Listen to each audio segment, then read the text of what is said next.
Merhaba arkadaşlar, Emir Mustafa ben. Bu videoda savaşçı okçuları konuşacağız. Savaşçı okçuları dediğimizde aklımıza tabii ki ilk gelen Mulan kahramanımız. Ama farklı farklı kombinasyonlar, farklı farklı birlik türleri hakkında konuşacağız. Şimdi okçu ya da savaşçı okçunun en büyük özelliği aslında hasar. Yani kudret hasarı vermesi ve öyle böyle değil, bayağı bir kudret hasarı vermesi. Şimdi bunları zaten tek tek becerileriyle, her şeyiyle göstereceğiz. Ondan dolayı bu videoyu ilk başta işte Mulanlı çok merak ediliyor çünkü. İlk başta Mulanlı ve hani pay to win dediğimiz para yatırarak bu biraz da olabilir, biraz fazla yani bir tık daha da olabilir. Bu kahramanlarla olan birlikleri konuşacağız. Ondan sonraki kısımda da işte hani hiç para yatırmayan free to play dediğimiz kahramanları yani birlikleri konuşacağız. Bunların arasındaki sinerjiye dokunacağız. Bunların hepsini de size göstererek yani hangi beceriler burada önem arz ettiğini göstermeye çalışacağım. Bir şekilde de anlatmaya çalışacağım. O zaman hiç zaman kaybetmeden videomuza başlayalım.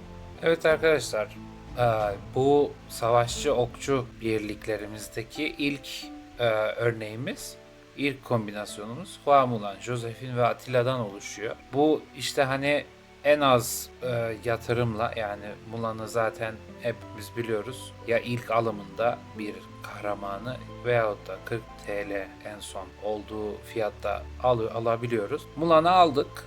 Bunun ilk hani başka hiçbir şey almadıysanız burada kahramanlar olarak Mulan, Josephine, Attila kompo var önümüzde. Şimdi Mula'nın şöyle bir özelliği var. Aşırı bir şekilde kudret hasarı uyguluyor. Bu kendisinde de öyle. Yani kendi becerileri olsun, yıldızları olsun hepsi buna yönelik. Şimdi bu birliğimizi ilk başta bir inceleyelim. Şimdi kumandanımız yani kumandan olarak Mulan'ı alıyoruz. Neden Mulan? Çünkü kumandan becerisi çok güçlü bir beceri.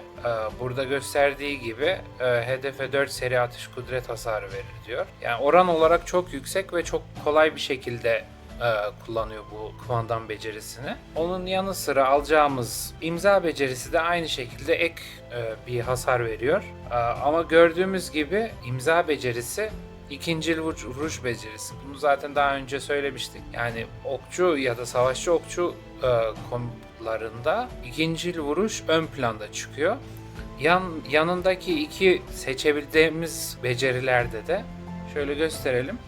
Benim tavsiyem merhamet ve zayıf noktaya saldırı. Bunların ikisini almamız. Bunların ikisi hani işte hiddetli hücum almayalım mı diyenler var. Yani testlere bakacak olursak merhamet ve zayıf noktaya saldırı burada çok daha fazla bir kudret bonusu verdiği gösteriyor. Yani benim yaptığım ve gördüğüm kadarıyla da en çok hasarı bu iki beceriyle alıyoruz. Ondan sonra Josephine'de ne alacağız? Şimdi Josephine bu kompta aslında hani hayatını yeniliyor. Yani bu ne demek oluyor? Biraz daha tanklaşmış oluyor. Tanklaşma ne demektir? İşte birliğin daha çok savaş alanında durması demektir.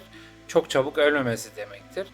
Ölen birlikleri yeniliyor ve böylece hani daha uzun savaşabiliyorsun. Şimdi bundan bu sebepten dolayı da Josephine'e şuradan seçeneklerimizi açalım. Ben almadım çünkü ben bu kompu kullanmıyorum arkadaşlar.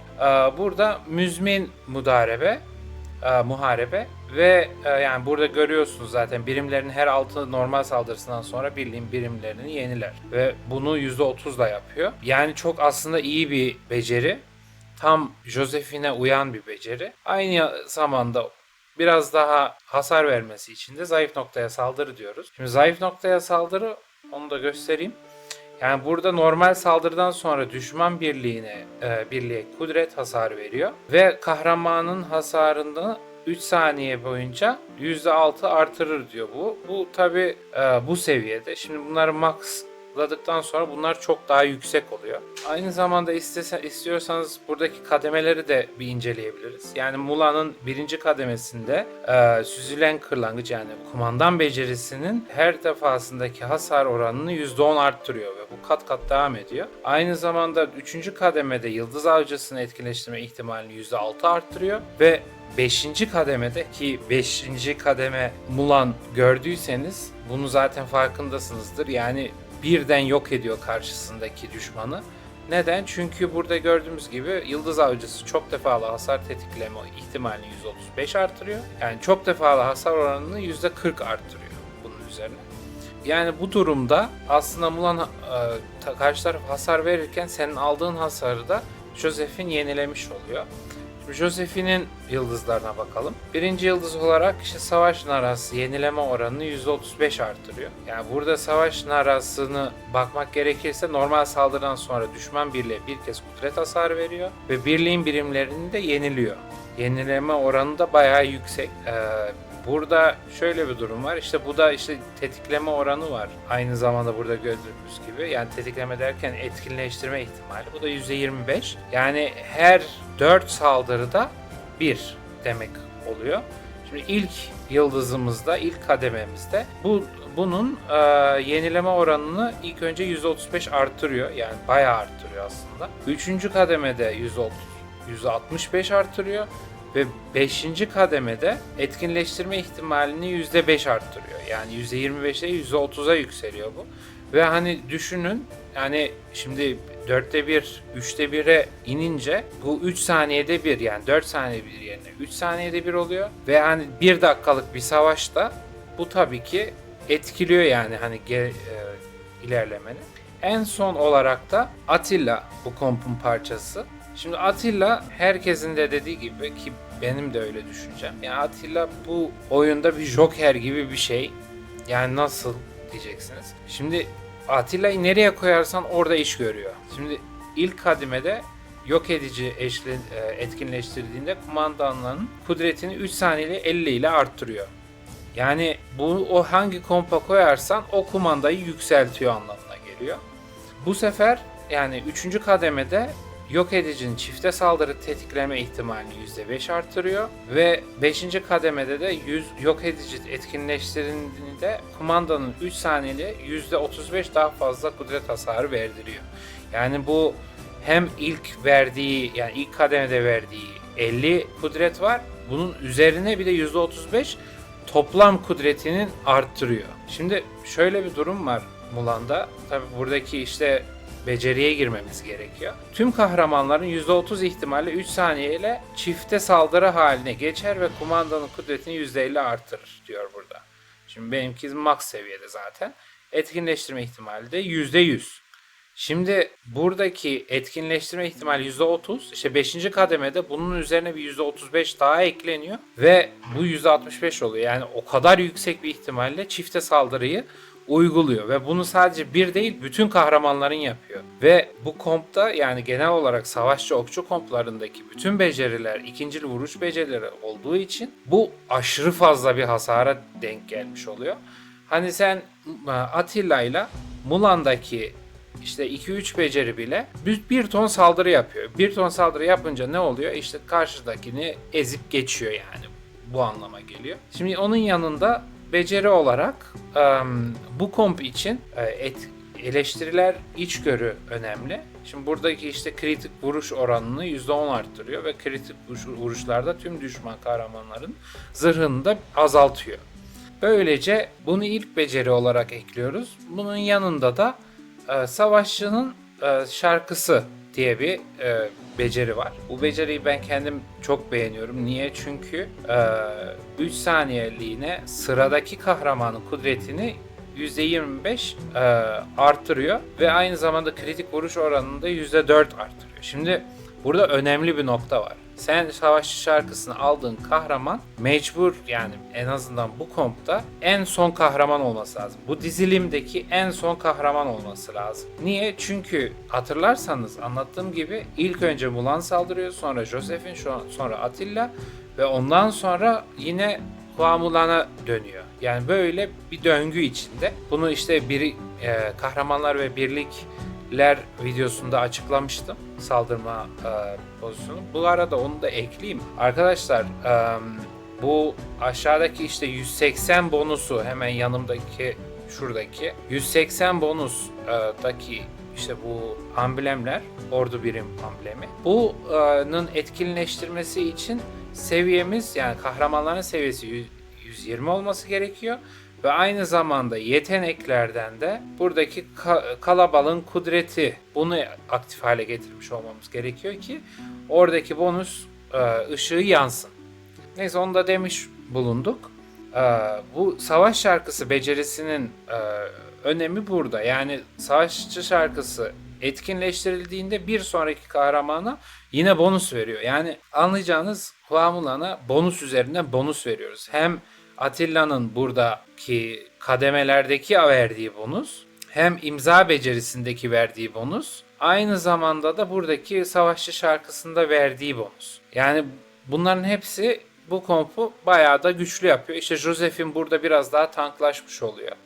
Şimdi biraz daha işte harcama yapan arkadaşlarımız için burada bir tane fark var. O da kompun şu halde olması. Yani Mulan, Attila ve Rani Draugati. Şimdi buradaki komp bunun bir üst segmenti. Neden diyeceksiniz? Çünkü burada Mulan'ın becerileri yine aynı. Attilla'da bu sefer değiştirdiğimiz bir şey var. O da mor becerisini tutuyoruz. Burada işte zırh deliciyle karşı tarafın zırhını güçsüzleştirip eleştiriler içgörüyü açıyoruz. Böylece Attilla'da hem karşı tarafın hasarını alıp hem de güzel bir hasar vermiş oluyor. Ondan sonra az önce Attilla'nın yaptığını bu sefer Rani yapıyor. Ve Rani bunları şöyle göstereyim. Rani'deki kademeleri görmedik. Onları görelim. Savaşçı kraliçenin kudret artış etkisini 30 puan arttırıyor. Savaş kraliçenin çifte saldırı haline girme olasılığını %5 artırıyor. Bak, aynı şeydeki gibi, Attilla'daki gibi. Savaşçı kraliçe 3 saniye sıradaki kahramanın kudretinin hasarını fazladan %33 arttırır diyor. Yani 5. kademedeki bir Mulan, 5. kademedeki bir Attila ve 5. kademedeki bir Rani'nin karşısında kimse duramıyor zaten. Bunu yapabilenler zaten hani malum, yani sonuçta bir kahramanı 5 yıldız yapabilmek her yiğidin harcı değil. Çünkü Attila mesela çarktan geliyor. Kaç kere çevireceksin, yani YouTube'da bin bir türlü video var, görmüşsünüzdür muhakkak. Kendiniz de bunu deneyimlemişsinizdir. Yani oradan bir kahraman 5 yıldız yapmak 600 kafa demek. Ve yani çıkan oranlara bakarsak, yani çarktaki çıkan kafa oranlarına bakarsak bu gerçekten ciddi bir yatırım demek. Veyahut da işte bir o kadar da sarı kafa biriktireceksin ve bunları 5 yıldız yapacaksın. Şimdi Rani aynı zamanda şöyle bir şeyden geliyor. Kral Hazinesi dediğimiz bir savaş bileti var mağazada. Oradaki premium paketi aldığınız anda her ay nereden baksan bayağı bir 70 tane falan geliyor. Yani ilk 20'de 10 tane geliyor. 40'ta 10 tane geliyor. 20. Ondan sonra bir 20 veya 30 geliyor. Ondan sonra bir 30 daha geliyor en son segmentte. Yani 20-20 ilerliyor o seviye. Zaten maksimum seviyesi de 80. Böylece hani yıldızını yükseltebiliyorsun. Tabii diğer kahramanları seçmezseniz. Çünkü içinde Barbarossa var. Daha sonraki sezonlarda Justinian oluyor içinde. Neyse. Buradaki biz yine konumuza dönelim. Yani Rani'yi böyle alıyoruz ve kademelerini böyle yükseltiyoruz. Yani ondan sonra işte burada bir imza becerisine bakalım. Savaşçı kraliçe. Bir sonraki kahraman %20 ihtimalle 3 saniyeyle çifte saldırı haline girer ve 40 kudret puanını kazanır. Yani burada yine neden işte Rani'yi en sona alıyoruz? Çünkü bu yine Mulan'ı bufflıyor. Attilla'nın yıldız becerileri kumandanı bufflıyor. Yani burada görebildiğimiz gibi kumandanı, yani yok edici etkileşine kumandanın 3 saniyeliğine kudret veriyor. Rani'de de bir sonraki, yani buradaki işte dediğimiz savaşçı kraliçenin bir sonraki kahraman, yani burada Mulan oluyor ve çifte saldırı haline girmesine sebep oluyor. Onun yanındaki iki beceriyi de arkadaşlar burada Kralın Kılıcı ve Savaş Şarkısı alıyoruz yine. Yani Savaş Şarkısını zaten bir önceki kompta anlattım, Atilla'ya alacağımız o komptaki. Burada Rani'ye alıyoruz bunu. Buna ek olarak da Kralın Kılıcını seçiyorum.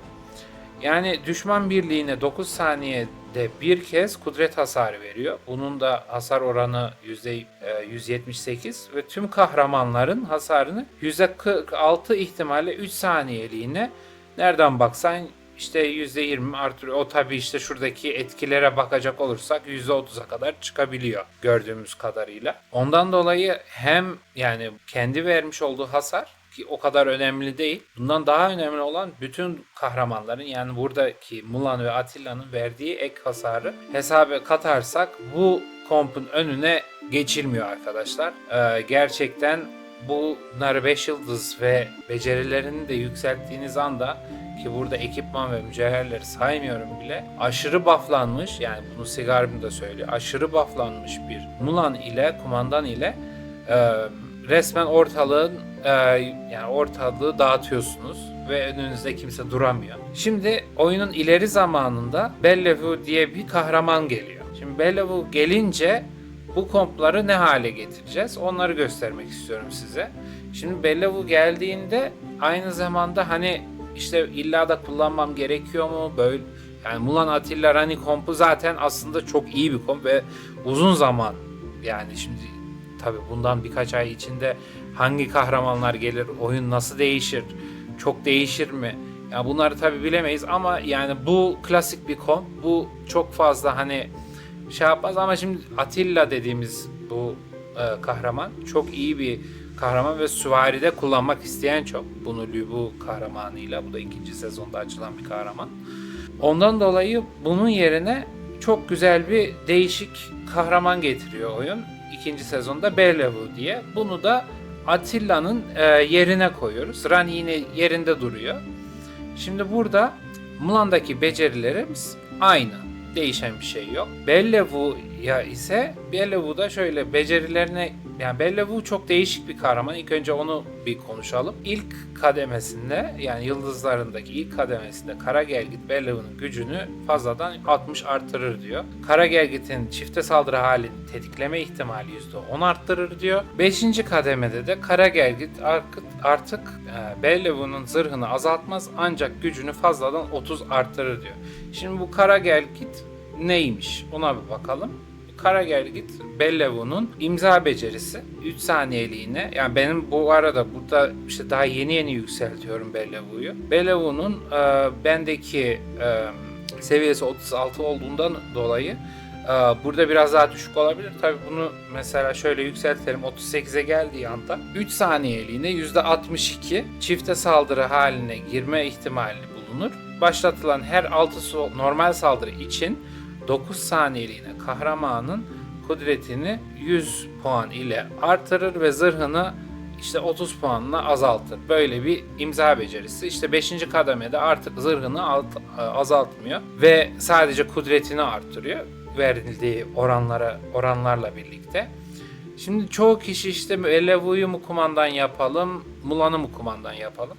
Şimdi sinerjilere bakacak olursak, yani zaten evet Bellevue'nun kudret hasarı da çok fazla. Gerçekten fazla. Yani mesela kumandan bedeliyle kumandan becerisiyle hedefe 3 kez kudret hasarı vererek kahraman kudret hasarını 6 saniyeliğine 135 arttırıyor bonuslarla beraber. Savaşa girdiğinde 100 ilk öfke verir. Şimdi öbürü, yani Mulan 250 öfke bedeliydi ve 150 ile başlıyordu. Yani daha hızlı etki tetikleniyor. Onun dışında yani Mulan'ın toplam verdiği hasar becerileriyle birlikte yapılan, yani benim gördüğüm kadarıyla yapılan testlerle, gördüğünüz gibi ben daha yükseltemedim ondan, bunu kendi tecrübem olarak söylemeyeyim ama izlediğim testlerde ve bu testlerde tabii ki bir kere yapılmıyor, binlerce kez yapılıyor. Mulan'ın kumandan hali Bellevue'nun kumandan halinden çok daha başarılı oluyor arkadaşlar. Ondan dolayı ikinci kahraman olarak, yani Atilla'nın yerine olarak Bellevue'yu koyuyoruz ve beceriler olarak burada 2 tane, yani aslında çok değişik özelleştirilebilir becerileri var Bellevu'nun. Yani şöyle Karabayrak diye bir şey var. Karabayrak normal bir saldırı başlattıktan sonra en yüksek kudret sahip kahramanın kudretini 22 ile artırır ve en yüksek zırha sahip olan düşman kahramanın zırhını 6 saniyeliğine 20 azaltır diyor. Şimdi şöyle bir durum var burada. Aslında bakacak olursanız Karabayrak çok iyi bir beceri. Yani gerçekten herhangi bir kahraman da olsa hiç düşünmeden alın derim. Ama şöyle bir durum var burada. Zayıf noktaya saldırıdaki toplam hasarına bakacak olursak burada zayıf noktaya saldırı almak çok daha mantıklı oluyor. Onun yanında da ikinci özelleştirebilir beceriler olarak kanla ödeme kullanmanızı tavsiye ederim. Burada normal saldırılardan sonra düşman birliğine kudret hasarı verir ve birliğin birimlerini yeniler. Böylece de en azından biraz da olsa tanklaşmış oluyor. Çünkü bakacak olursanız bu kompun tek bir yanı var. Yani aşırı bir, yani çok DPS'e yönelik bir savaşçı okçular. Ve sadece hani ne kadar çok hasar verirsem o kadarı kar mantığıyla yürüyen. Ondan sonra işte burada Rani'ye ne yapıyoruz? Rani'deki beceriler de aynı kalıyor ve aynı şekilde bunu ilerletebiliyoruz. Tabi burada Rani ile Atilla'yı da değiştirebilirsiniz. Diyelim ki Rani'yi daha işte Liu Bu'ya yakıştırıyorsanız, yani Liu Bu'da kullanmak istiyorsanız Rani'yi oraya alırsınız. Atilla'yı kullanırsınız. Atilla da aynı şekilde Atilla'da bu sefer kullanmanız gereken beceri de, onu da hemen söyleyeyim. Şöyle çekelim. Bu da işte bu serinin aslında 4. kompu. Burada da yani eleştiriler içgörü aynı şekilde devam ediyor. Ve bu sefer zırh delici yerine, çünkü zırh deliciliği işte Bellevu yaptığından dolayı onun yerine savaş şarkısı alıp aslında en güçlü okçu kompu, yani şu ana kadar, yani ilk 2 sezonluk en güçlü okçu kompunu yapmış olabiliyorsunuz arkadaşlar. Tabi yani aslında burada Mulan Atilla Rani ve Mulan Bellevu Atilla veyahut da Mulan Bellevu Rani, bunların üçü de gayet güzel ve çok kullanışlı komplar. Ondan dolayı bu, ama işte hani Mulan'ı almış olmanız lazım. Yıldız basmış olmanız lazım. Şimdi gelelim free to play dediğimiz, para yatırmayan, Mulan'ı olmayan arkadaşların yapabileceği optimum, yani elinizdekiyle yapabileceği en iyi okçu kompuna. Arkadaşlar, oyunun başında yapabileceğiniz, bedava oynuyorsanız ve kahramana hiçbir şekilde, yani bir kuruş bile harcamıyorsanız, yapabileceğiniz en iyi baştaki kombinasyon bu kombinasyon arkadaşlar. Joseph'in Kral Derik Atilla. Şimdi bu kombinasyon tabii ki hani böyle wow bir kombinasyon değil. Bir komp değil. Niye? Çünkü dediğimiz gibi bak, okçu, savaşçı okçu komplardaki ön plana çıkan şey çifte saldırı, ikincili vuruş. Kral Derik kılıç, savaşçı kılıçlarda biraz daha ön plana çıkıyor bu yönde. Çünkü ikincili vuruşa sahip olan bir kahraman değil. Ondan dolayı hani en iyisi değil, ama işte elinde bunlar var. Ne yapacaksın? İşte hani Mulan almıyorsan, tercih etmiyorsan, o zaman elindekiyle yetinmeyi bileceksin. Ki bu ilk sezon, ikinci sezon Bellevu geldi mi tabii ki daha iyi bir komp ortaya çıkıyor. Neyse, oyunun başındasın ve iyi bir okçu komp yapmak istiyorsun. İşte Joseph'ini kumandan haline getiriyoruz arkadaşlar. Şimdi kademelerin, daha önce anlattığımdan dolayı kademelerini burada es geçiyorum. Ama ondan ziyade şuradaki özelleştirebilir becerilerine geçiyoruz.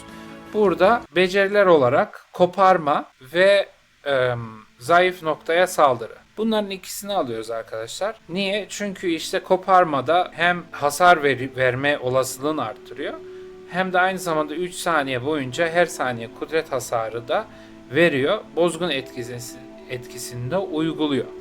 Şimdi aynı zamanda burada güzel bir nokta var. O da mor beceri olması lazım. Aynı mesela Atilla'daki zırh delen becerisiyle gibi. Mor becerilerini ilerletmek için mor parşömen kullanıyorsunuz ve bunları çok daha kolay bir şekilde biriktirebilirsiniz.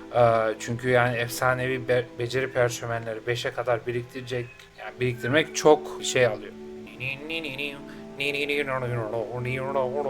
Arkadaşlar Freya'ya merhaba deyin.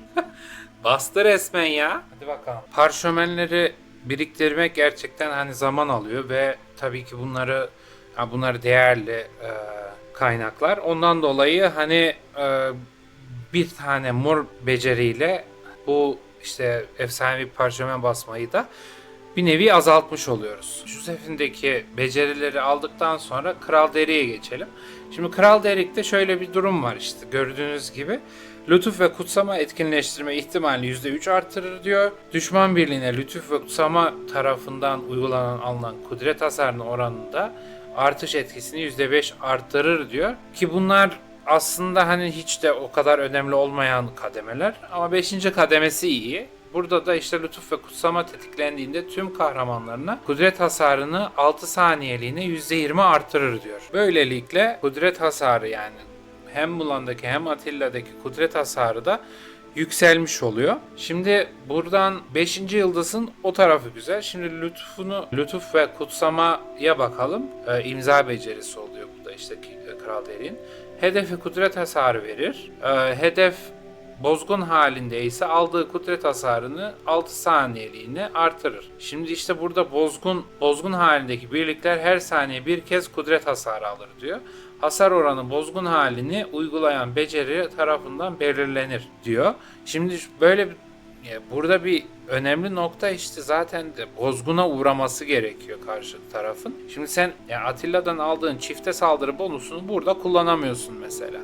Ondan dolayı optimal bir komp değil ama yine iş görüyor yani. Hani bedava kullanan arkadaşlar, kahraman alamayan arkadaşlar ya da almayan arkadaşlar için gayet mantıklı. Şimdi buradaki becerilere bakmayın çünkü bu becerileri ben kılıççı kompum için aldığım beceriler. Ama ondan ziyade burada yine koparma alıyoruz. Joseph'indeki gibi.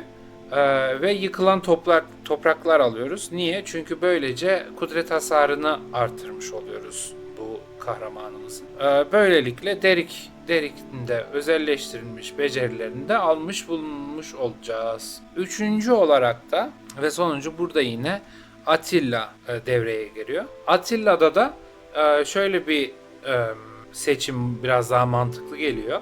O da özelleştirebilir becerilerde yine zırh delici. Böylelikle karşı tarafın zırhını delmiş oluyoruz. Bizim kudret hasarımızı verirken. Onun yanına da yine savaşçı şarkısını veriyoruz. Ki bu sefer Joseph'in bufflansın. Joseph'inin kudreti daha fazla artsın. Eleştiriler içgörü de burada kullanmıyoruz arkadaşlar. Böylelikle yani diyelim ki oyuna yeni başladın. İşte okçu kompu kullanmak istiyorsun ama Mulan'ı almayacaksın. Bir kuruş yatırmayacağım diyorsun.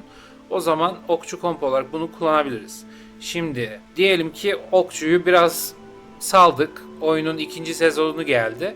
Ve bu sefer dedik ki hani tamam artık okçu kullanmaya başlamak istiyorum. O zaman arkadaşlar kompumuzun hali böyle oluyor. Bellevu geliyor. Bellevu kumandanı yapıyoruz ki kudret hasarını hatırlıyorsanız önceki bölümde de anlattığım kadarıyla bayağı yüksek.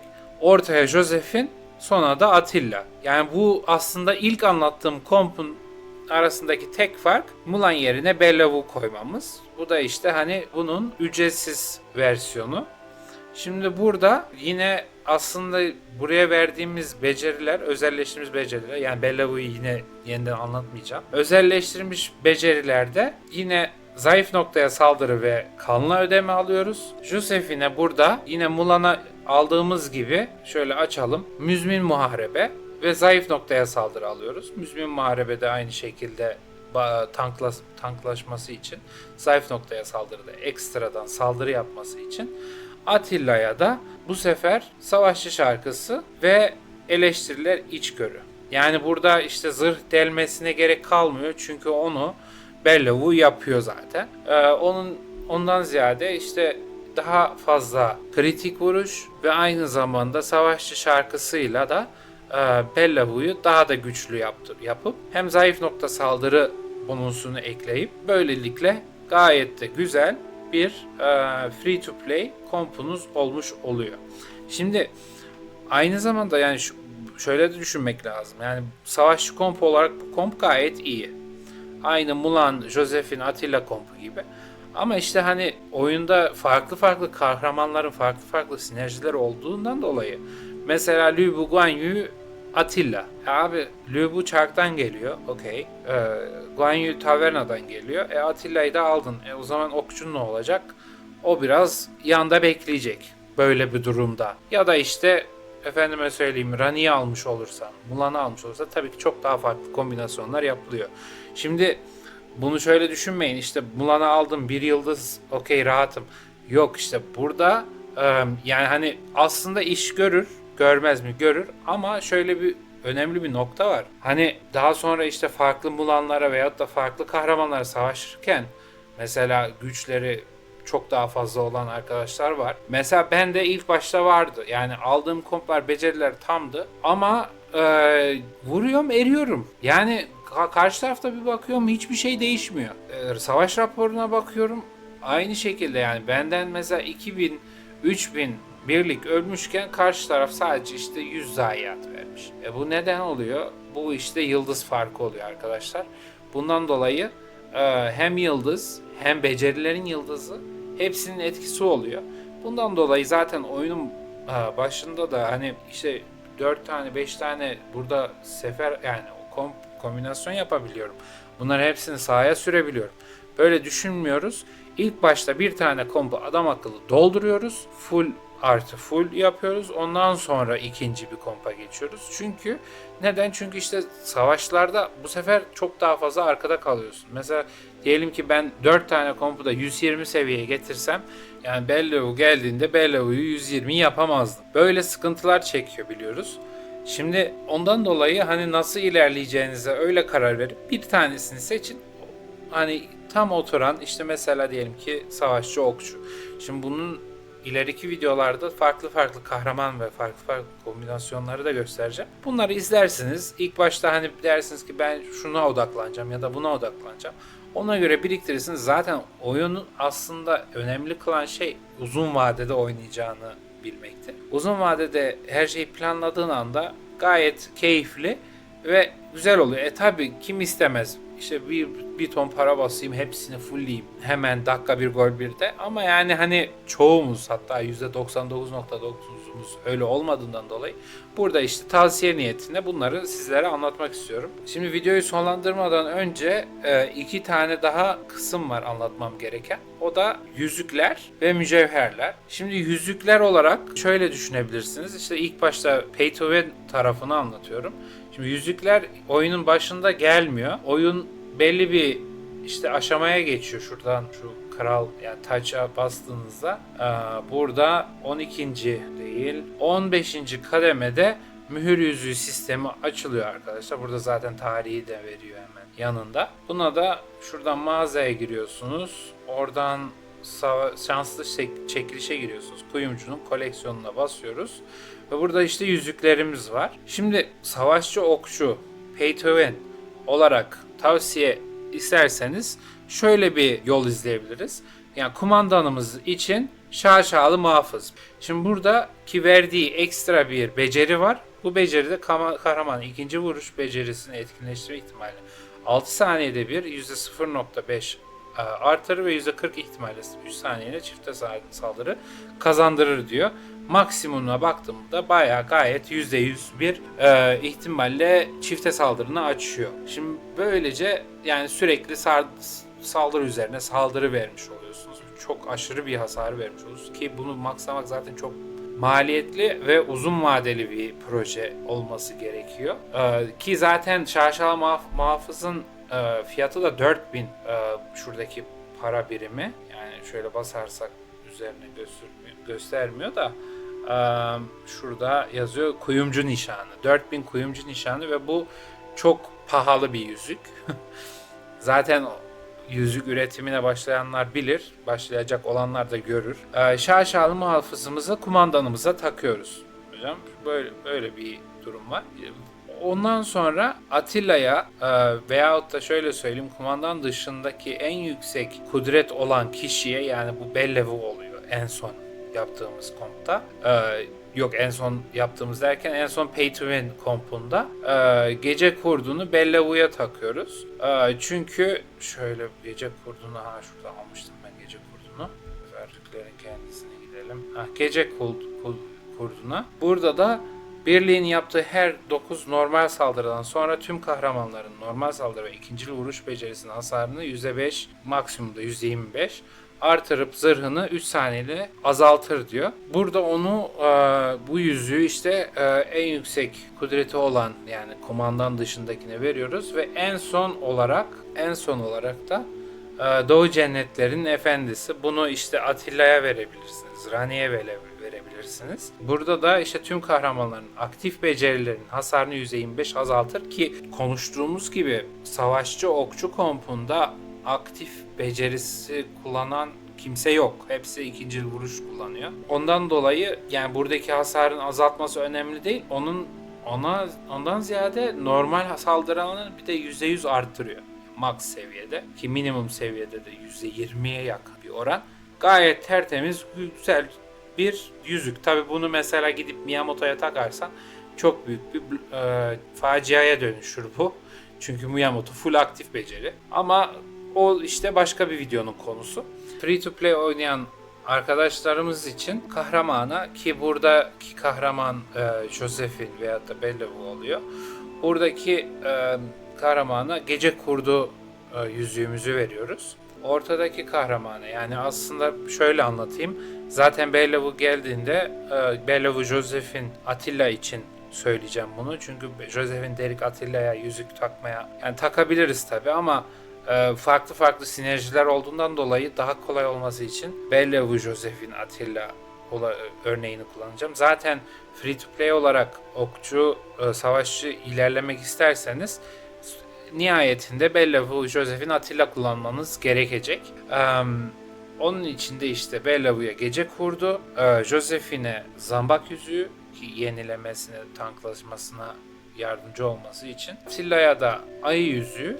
Böylece de hani bu yüzükleri seçmemin sebebi ya da hatta yani Sigar'ın tavsiyesini de dinleyerekten söylüyorum bunu. Bu komplar saldırı üzerine, yani aslında savaşçı okçuların özelliği üzerine kurulmuş yüzüklerdir. Tabii ki de burada hani mesela farklı yüzüklerle de değiştirebilirsiniz. Yani hani istediğin yüzüğü takabilirsin. Yani istediğin demeyeyim de hani çok farklı yardımı dokunacağı, mesela aslan yüzüğü. Aslan yüzüğü mesela kime takarsan tak iyidir yani. Ondan sonra farklı yüzükleri takarak da oynayabilirsiniz. Bu benim nacizane tavsiyem.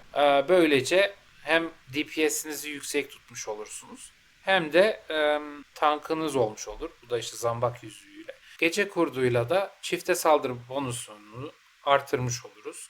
İşte Atilla'dan geliyor ama onu işte bir tık daha arttırmış oluyoruz böylece. Bu yüzüklerde arkadaşlar en son olarak da mücevherler hakkında konuşacağız. Yani mücevherler aslında hani şöyle bir tavsiye verebilirim. Mulan ve Bellevue için, yani komandanlarımız için vereceğimiz mücevherler yani 3 tür diyebilirim. Birincisi kudret ağırlıklı veyahut işte tüm nitelikler ağırlıklı. Aynı zamanda da işte saldırı bonuslu olan mücevherleri tavsiye ederim. Onun yanı sıra da ikincil vuruş dediğimiz, yani burada bak görebiliyorsunuz, birim saldırısı, burada kudret, bunları ön plana. Aynı zamanda da işte ikincil vuruşu tetikleyen mücevherler olabilir.